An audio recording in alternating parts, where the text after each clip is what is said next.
dito nga habang binabaybay ko pa uwi. Etong malalaki. May nakita ko nag-racing dito. Ayun, no? Naka-Aerox. Grabe, counterflow siya mga chong, may kasalubong, buti hindi nagsalpukan. At habang binabaybay ko nga tong binabaybay ko na kalsado na to, meron na namang Aerox dito sa gilid ko. Pininahan naman ako. Ayan, no? Kung makita nyo sa gitnang lane pa siya dumaan, halos tinabihan pa niya manubela ko. Samantalang 2 lane naman yan.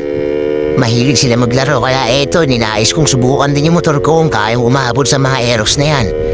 Bali itong dala pala natin, Raider 150 carb. So ayan nga, medyo nag-amok na si Kinyani, yung motor nating si Kinyani. At yun nga, tinesting lang naman natin. So, eto na naman siya, nauna naman siya dyan. After niyan, sige, hinayaan ko na siya mauna. Dahil bala ko naman dito, magmadali na dahil magluluto pa nga ako ng panahalian.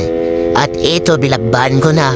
Tinignan ko kung talagang magtatabat yung motor namin sa dulo. At yun nga, medyo nakalamang lang ako dito dahil magaan yung motor ko. Pero malakas talaga yung Aerox nila. At yun, siya nga yung nauna sa finish line.